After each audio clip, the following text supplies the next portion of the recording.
Elas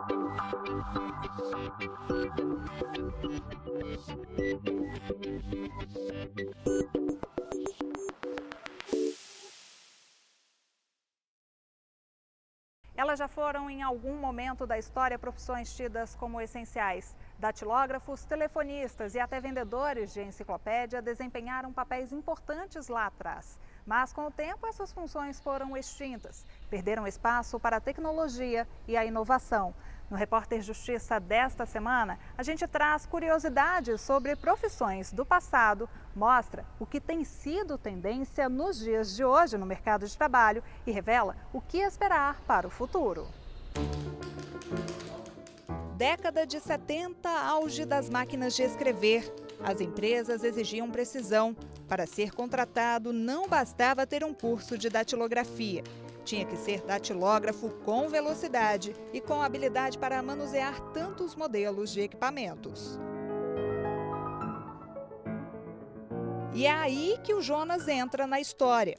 Tinha um orgulho de ter feito o curso, tive um diploma, o diploma era pendurado na parede, e os empregos que eu tive em meados de 73, 74, era exigido o curso de datilografia. Então você tinha, era pré-requisito aceitar o emprego, ter o diploma de datilógrafo. Ele era bom mesmo no que fazia. Conhecido pela rapidez, conseguiu empregos bastante cobiçados. Inclusive teve um dos empregos meu em que o empregador me trouxe uma montanha de documentos e disse que se eu conseguisse datilografar o que ele queria lá em 5 minutos, eu ganharia o emprego. Em menos de 3 minutos eu terminei a tarefa e ganhei o emprego. Um datilógrafo bem treinado conseguia, em média, escrever 100 palavras por minuto. Eu fazia, eu datilografava o que se chamava de borderô, que eram as duplicatas que se enviavam aos bancos. Então aquilo precisava de certa velocidade porque tinha tempo para chegar no banco. Então, se eu fosse datilografar aquelas duplicatas que eram emitidas com vagar, o banco fechava. Então, o banco fechava às 4 horas, 3h30 chegavam as duplicatas, e eram muitas. Eu tinha que fazer vários borderôs, então eu tinha que ter uma velocidade e um detalhe. Não era só a velocidade, era a presteza da informação. Por exemplo, uma duplicata que era 1.750 conto, se você errasse um zero, ela ficava 175.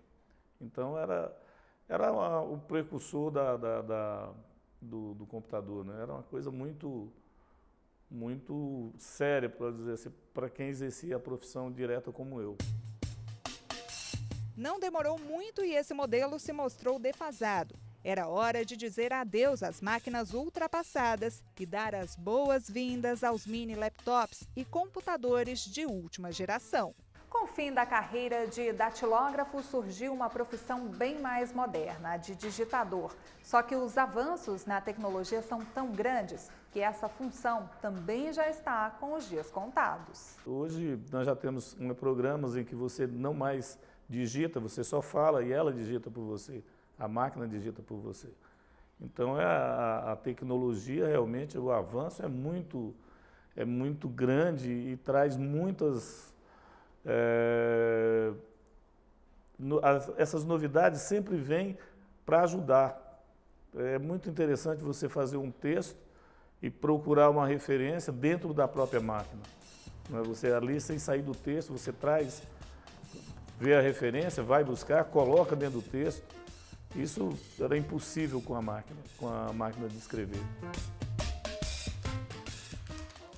E o que falar do trabalho do Ralph? É com um traço delicado e certeiro que ele faz uma arte bem antiga. Já são 23 anos como calígrafo, uma paixão que começou quando ele ainda era garoto e que proporcionou experiências históricas e memoráveis. Eu já fiz alguns termos de posse para a presidência, já fiz alguns trabalhos para ministro, termo de posse para ministros, trabalho para chefe de estados, placas de homenagens, trabalhos voltados assim para embaixadores. Já fiz bastante trabalhos nesse segmento. Da mesma forma que em outras atividades tradicionais no universo da caligrafia, algumas coisas também eram consideradas impossíveis no passado. Uma máquina para acelerar o processo de escrita em metais, por exemplo, sequer era cogitada. Mas agora desenhos e frases são rapidamente feitos em placas. E se engana quem pensa que eu estou falando dessa maquininha na mão do Ralph. Espera para ver o domínio do Caio, filho dele, com a caligrafia computadorizada. Apesar dessa invasão maquinal, quem ainda trabalha com caligrafia tem uma certeza. Não é a mesma coisa. Tecnologia com relação à caligrafia não dá o mesmo efeito de um profissional da arte da caligrafia fazer do que uma máquina. A máquina ajuda para fazer serviços mais elaborados que não tem como fazer na caligrafia no metal. Fora isso, precisa do calígrafo, sim. Mais de 2 milhões de trabalhadores podem ver os empregos desaparecerem nos próximos anos. São os funcionários de bancos e seguradoras, secretários de escritórios, agentes de manutenção e até caixas de supermercado. Uma pesquisa da Universidade de Oxford, na Inglaterra, revelou que as atividades contábeis têm 98% de chances de serem substituídas pela inteligência artificial. Para essa categoria, a função deve ser extinta até 2025. No currículo do Lucas, a experiência não falta na área de telemarketing. Apesar de não estar listada acima, a profissão que deu destaque ao rapaz também pode sumir do mapa. Ele relembra que 5 anos atrás, o trabalho desempenhado era praticamente manual. Chegava a atender praticamente 20 pessoas por dia, só que não eram ligações rápidas, eram demoradas, que eu tinha que passar toda uma sessão de base, informações, verificar informações no site do próprio órgão, né? Então era uma coisa mais demorada. É inegável que o atendimento virtual melhora a qualidade do serviço prestado ao consumidor. Também facilita a vida de quem mexe com isso. Só que com o bônus também vem o ônus. Se em 2012 o número de operadores de telemarketing ultrapassava a marca de 1,5 milhão de profissionais no Brasil, hoje esse número foi reduzido a bem menos da metade, segundo o sindicato da categoria. Existe uma previsão, né, de redução de mercado, isso é nítido. No órgão de call center isso vai acontecer, no entanto existe a reinvenção, né? Novas profissões, novas características e competências a serem desenvolvidas para este profissional de call center para que ele possa se reenquadrar no mercado que a gente precisa hoje, que é o mundo digital. Se a gente estivesse falando de 5 anos passados, eu não estaria ensinando tecnologia para um operador de telemarketing, mas eu sei que esse operador bem preparado hoje, ou um supervisor, coordenador de call center, ele pode sim trabalhar para mim em uma outra função adequada dentro da metodologia disruptiva. E estariam as empresas prontas para os avanços tecnológicos? Com tarefas corriqueiras e sem criatividade, o trabalho se torna mecânico.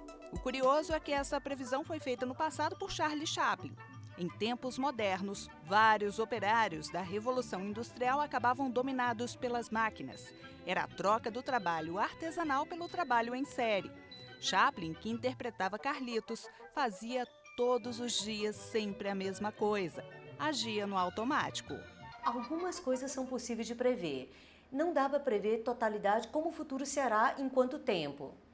Eu acho que em quanto tempo é uma boa incógnita, porque as coisas estão acelerando tão rapidamente que, há pouco tempo atrás, mudanças de 50 anos, talvez agora não leve nem 5. Né? Bom, mas tem algumas coisas que dão para predizer, assim, em relação ao futuro. Uma delas é a capacidade de interligar várias coisas. Essa capacidade, uma máquina, uma coisa, ela consegue em algum nicho específico e possível de você prever. Quando você não consegue prever, é onde entra o ser humano por excelência, desde que ele queira ser humano. Se ele quiser competir com máquina, aí andamos falando de outra coisa, de uma escala onde ele não consegue ganhar. Quando é assim, o trabalhador é quem sai prejudicado. A substituição pela tecnologia pode, inclusive, ser uma justificativa para a demissão. E, na verdade, aqui não há uma dispensa nem discriminatória, nem abusiva, até porque decorreu de uma evolução tecnológica que afetou, inclusive, a capacidade técnica do próprio trabalhador. Então, não haveria que se falar em uma possibilidade de acesso à justiça, pleiteando uma indenização por danos morais, porque de fato não houve qualquer discriminação ou dispensa abusiva desse trabalhador. O direito de ação o trabalhador tem, qualquer outro cidadão tem, mas com esse fundamento, sob essa alegação, diante desse fato que a gente discute, dificilmente ele teria êxito na sua demanda judicial, tendo em vista que eu não vislumbro aí qualquer possibilidade de dispensa discriminatória. Uma das alternativas seria transferir o trabalhador de função. Mas ficou alerta, o salário nunca pode ser menor. Porque a própria Constituição ela veda a redução salarial, salvo por norma coletiva, o que não seria o caso, né? Então a alegação do trabalhador, do empregador, no sentido de que agora a função exercida pelo empregado será mais simples em razão da tecnologia, isso não é motivo justificável para a redução salarial. Então essa alegação, de fato, ela não condiz com o que a própria CLT traz e com o que a própria Constituição traz no sentido de vedação à redução salarial e até mesmo a vedação à alteração lesiva do contrato de trabalho. O Repórter Justiça vai para um rápido intervalo e volta já. Daqui a pouco eu mostro para você algumas das profissões que têm revolucionado o mercado de trabalho. Não saia daí.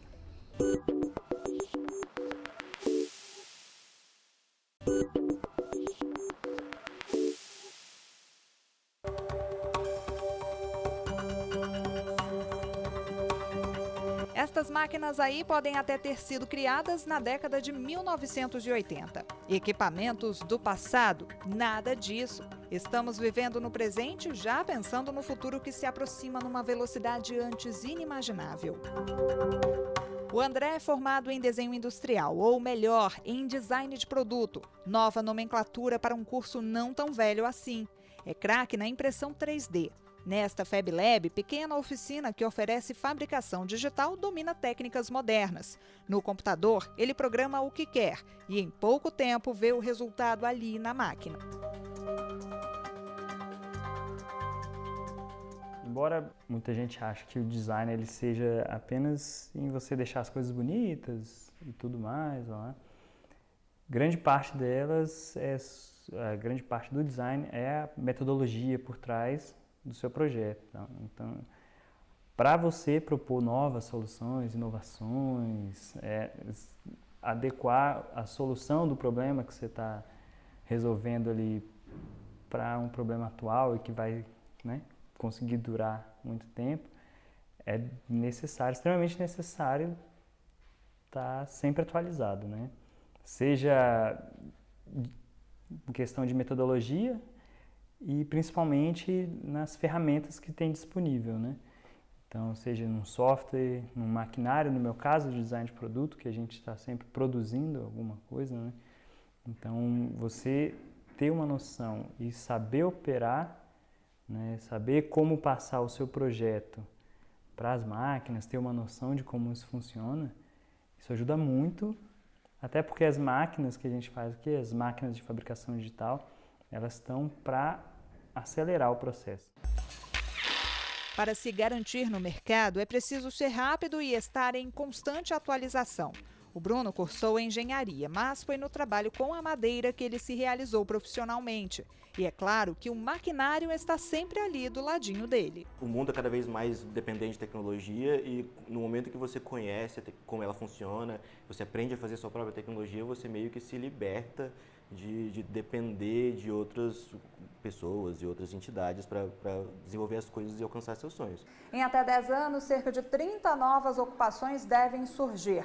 A indústria 4.0, mais conhecida como Quarta Revolução Industrial, aparece como grande colaboradora nesse processo.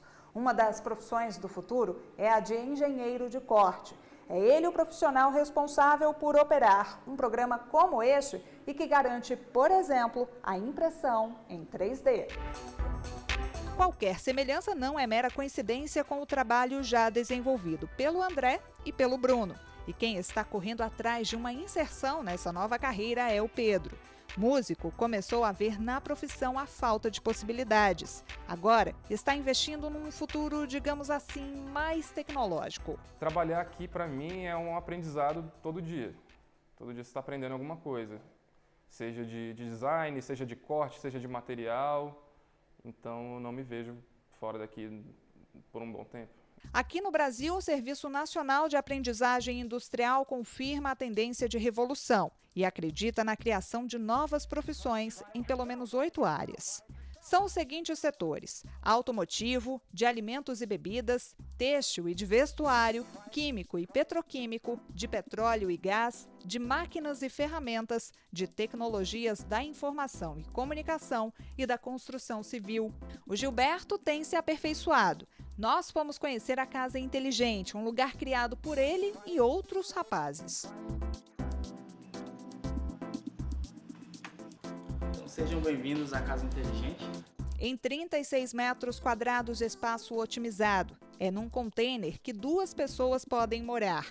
Os materiais são reaproveitados. A bancada é feita de embalagem reciclada de leite.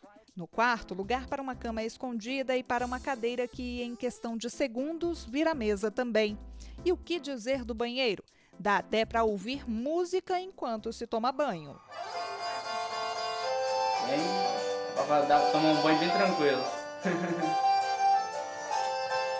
Todo o projeto custou R$ 47 mil, 3 mil a menos que o orçamento que eles tinham. A tecnologia também é uma grande aliada na área da construção civil. Aqui, absolutamente tudo pode ser controlado pelo celular. Para se ter uma ideia, a quilômetros de distância e com apenas um clique dá para, por exemplo, olha só, acender a luz, ligar o ar-condicionado e outros equipamentos da casa. A tecnologia vem ajudando muito nós na construção civil, né?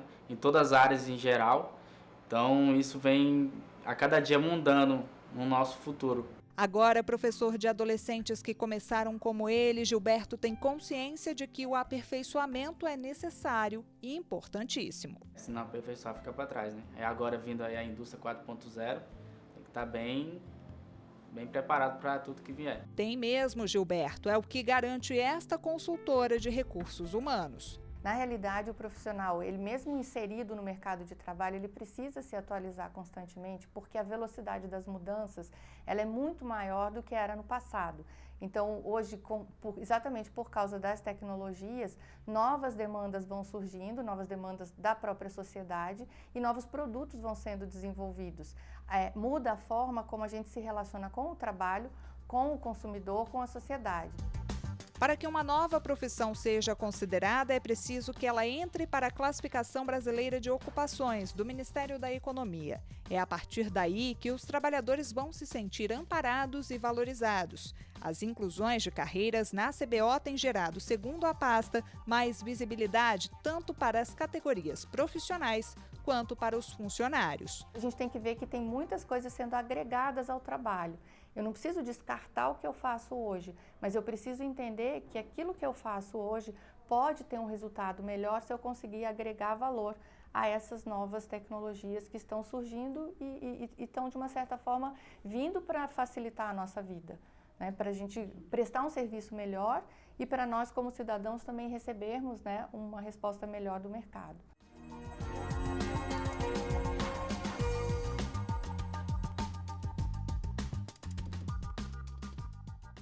Futuro tem tudo a ver com tecnologia e computação. Já já a gente mostra os avanços na inteligência artificial. Você vai conhecer o robô Vitor, que chegou para revolucionar o Supremo Tribunal Federal e tem ajudado na tramitação de processos na corte. E ainda, o aumento na procura por cursos para desenvolvimento de videogames. Não saia daí, o Repórter Justiça volta em instantes.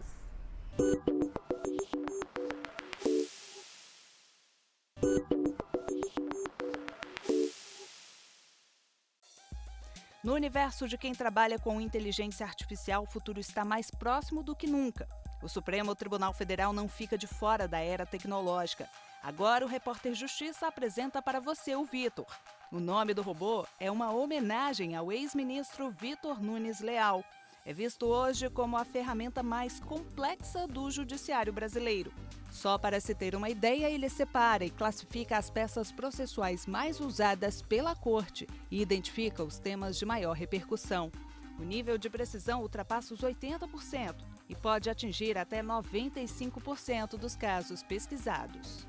O que um servidor demoraria horas para fazer, Vitor não gasta nem 5 segundos. O Vitor vai executar a atividade como se fosse uma pessoa lá da Secretaria Judiciária. Vai remeter o processo para a presidência do tribunal e aí a presidência do tribunal devolve o processo para a origem pedindo para sobrestar até que o tema seja julgado. Nesse mundo cada vez mais informatizado, os olhares são atentos à tela do computador.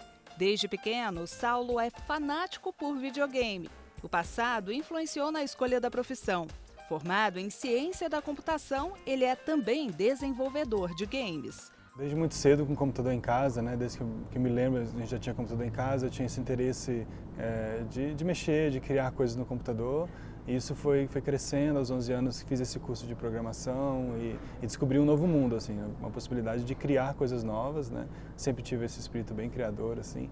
E aí na adolescência eu fui percebendo que eu podia até criar jogos, né? Com a internet, então a gente vai aprendendo, foi mexendo.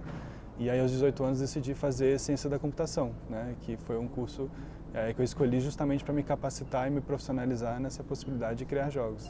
Criar softwares de videogame está longe de ser um trabalho fácil. A rotina é puxada, o salário é bom, mas a aposta deve ser no mercado internacional.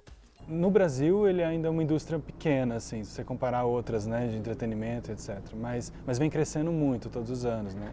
Hoje já temos empresas que ganham prêmios internacionais no Brasil, que se destacam internacionalmente. E claro, exige muita qualificação de quem está entrando no mercado, né? Porque exige muita qualificação técnica, tanto artística, né, estética, quanto de software também, que são softwares bem complexos que a gente tem que fazer. Então, é muito importante que exista uma formação e que os profissionais procurem essa qualificação. O segredo na área é não ter limites e dar asas à imaginação. É desta forma que um jogo sai do papel. Acho que isso é sempre um desafio, na verdade, de todo criador, né? A gente sempre tenta trazer algo inovador, algo fresco, renovado, né? A gente tenta colocar a nossa própria cara. A gente tem muito isso, de quando a gente vai criar nossos jogos, a gente tem algumas peculiaridades, algumas coisinhas que é muito própria nossa e bem inovador. E por isso até que a nossa empresa se destacou, acredito, no mundo, né? Hoje a gente está com 55 prêmios internacionais e nomeações no nosso estúdio, então isso mostra pra gente que a gente de fato conseguiu trazer esse quê de novidade, assim.